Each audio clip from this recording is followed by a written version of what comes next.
Hey everyone, I'm Sarah, and welcome to another episode. And I'm Alex. So glad you're here with us today. Okay, before we even get into it, be honest. How many times this week did you say, I'll start tomorrow? Like, actually think about it. Yesterday? The day before? Come on, we know. Yeah, we've all been there. More than once. More than once, that's being generous. So today we're talking about something that affects basically every single person listening right now. Laziness. Why you feel it, why it keeps winning, and honestly, what's actually going on underneath all of it. And this isn't going to be one of those just wake up at 5 a.m. and grind kind of conversations. Oh, absolutely not. No, thank you. We're going to keep it real. Like, actually real. Okay, so Alex, paint the picture. It's a Saturday morning. What does it look like?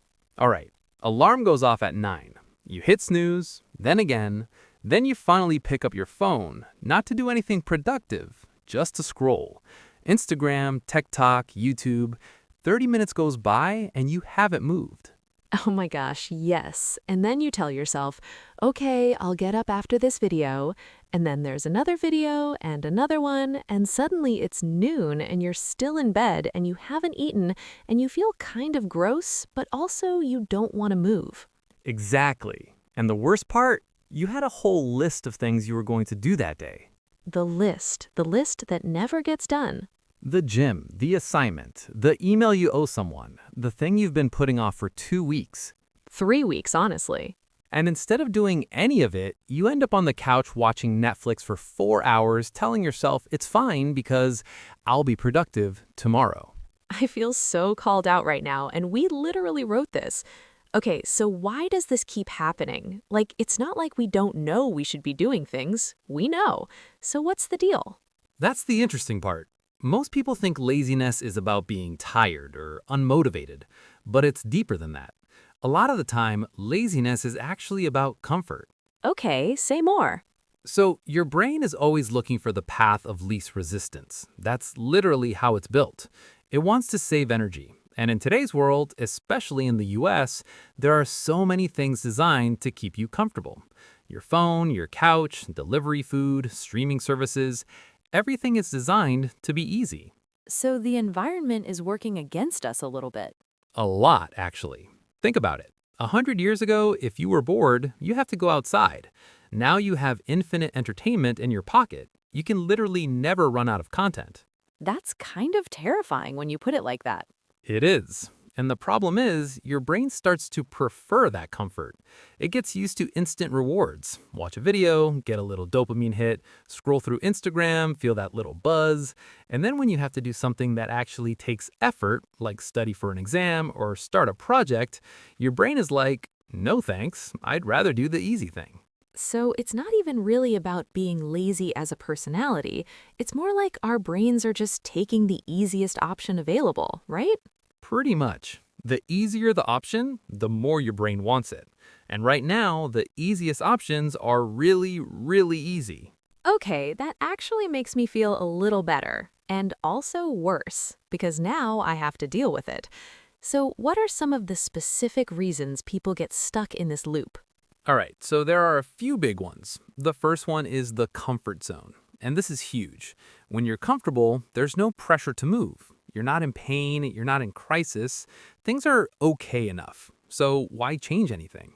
Yeah, it's like you need things to be uncomfortable before you actually do something. Right, and that's a problem because most of our goals aren't urgent. Like losing 10 pounds isn't urgent. Writing that book you've always wanted to write isn't urgent.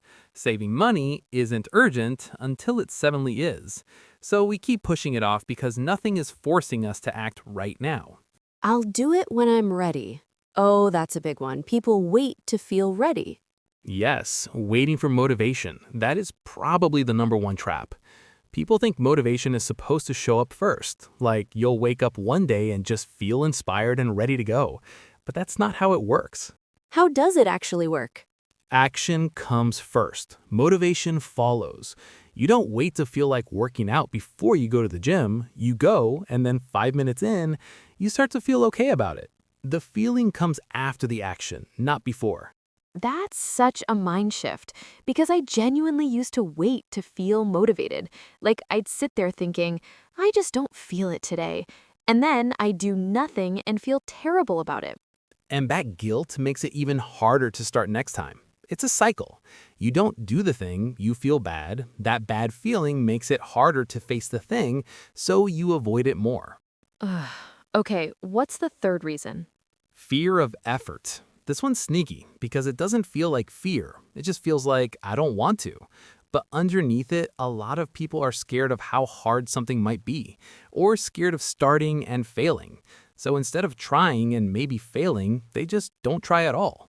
And then at least you can't fail if you never start, which is kind of a depressing way to live. Very depressing, but really common. Okay, I want to do the relatable moments because I feel like our listeners need to hear that they're not alone in this. Like, let's get into the real stuff. Go for it. Okay, so just one more video.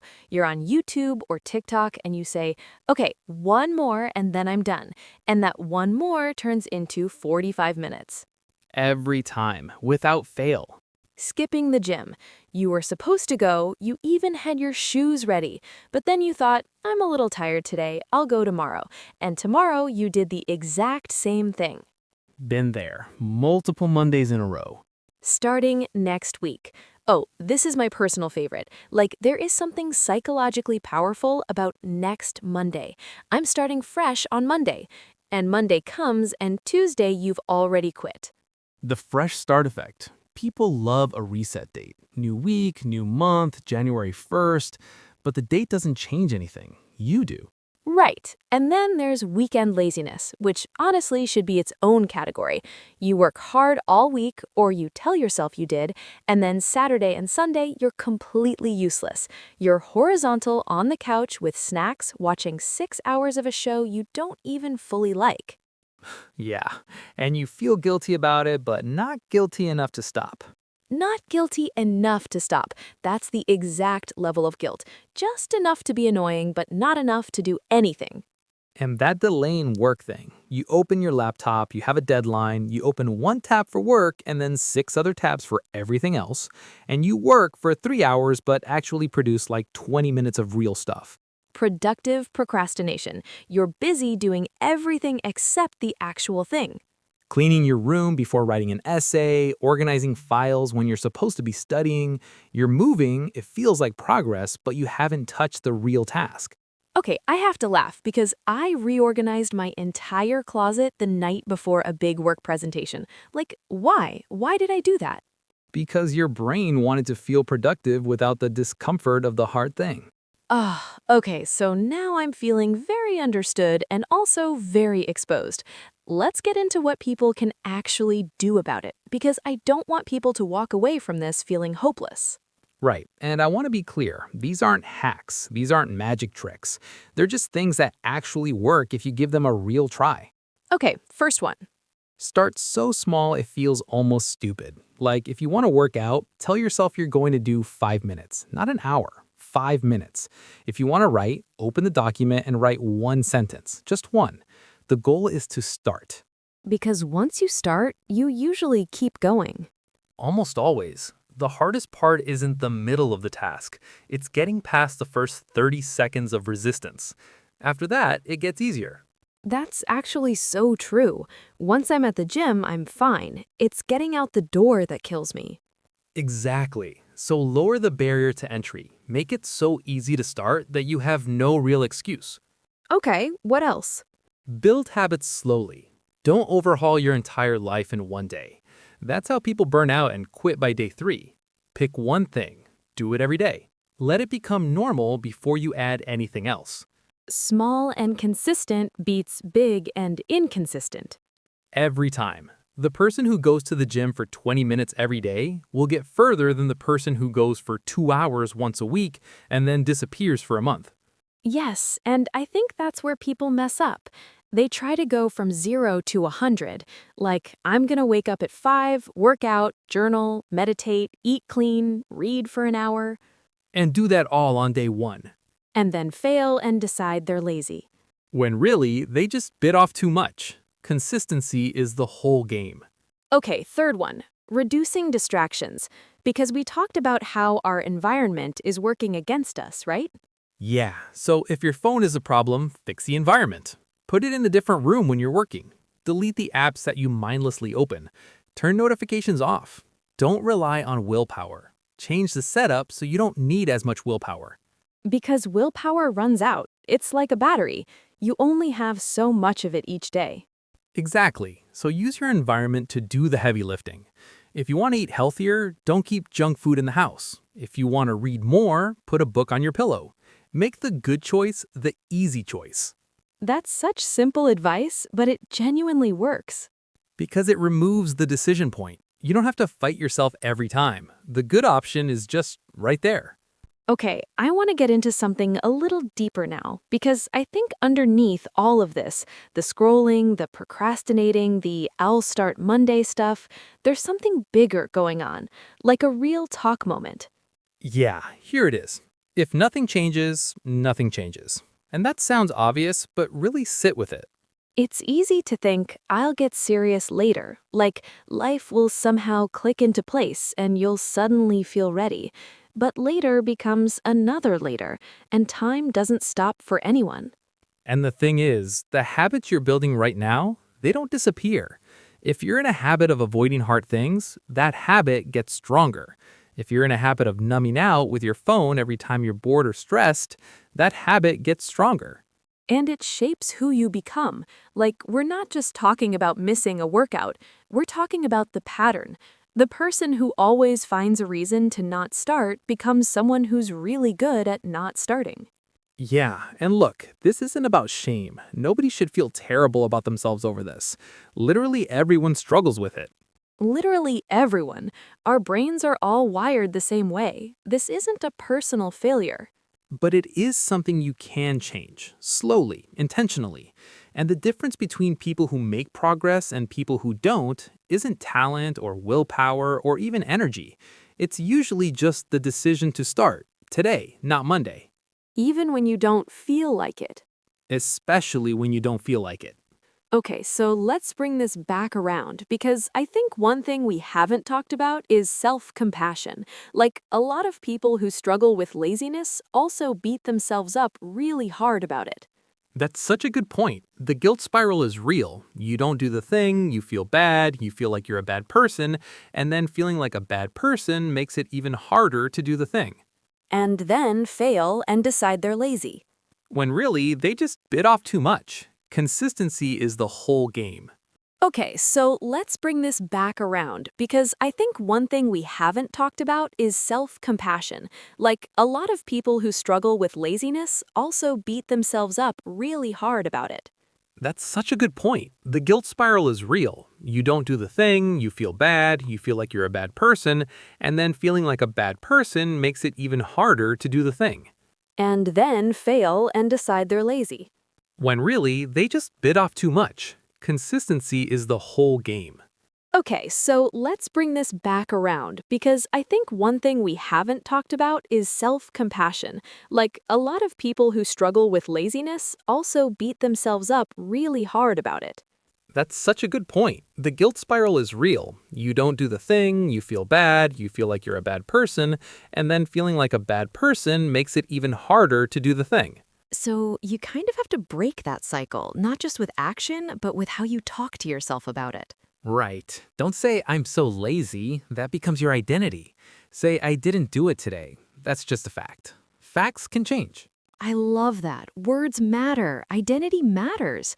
If you keep calling yourself lazy, your brain starts to believe it's just who you are. And if you believe it's who you are, you stop trying to change it. Why would you? That's just you. But if you see it as a behavior, something you did or didn't do, then it's something you can actually work on. Exactly. Small shift, big difference. Okay, so let me also say this. Social media plays a huge role in all of this, and I don't think we can ignore it, because it's not just about wasting time, it's also about comparison. Oh yeah, you're scrolling and you see someone who looks like they have it all figured out. Perfect body, incredible career, traveling every weekend, seemingly loving life at all times.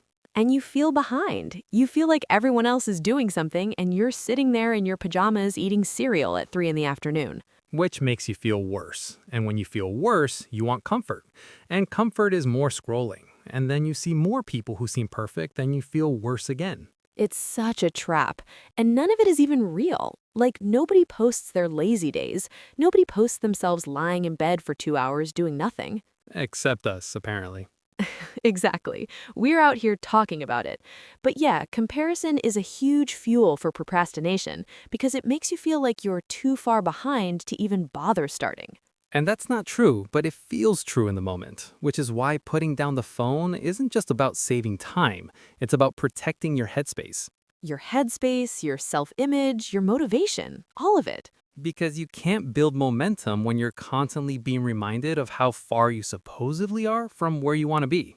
Okay, so bringing it all together, what would you say is the one thing someone listening right now should actually do today? Pick one thing. One, not five, not a whole new routine. One small thing you've been putting off, and do it today. Even a small version of it. Just start. Because that feeling of I did something is more powerful than people realize.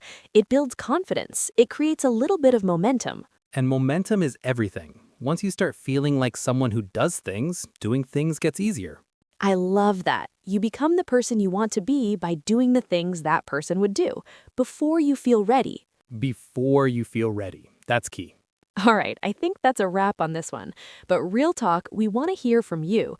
Try the one small thing today and let us know how it went. Drop it in the comments. Tell us what you started. We actually read those. We do. And honestly, just hearing from people who are trying, that's the whole reason we do this. It really is. So thank you for being here, for listening all the way to the end, which, by the way, means you're already not that lazy. Huh, fair point. Progress. Okay, this has been Sarah and Alex. Take care of yourself, be kind to yourself, and go do the one small thing. See you next time.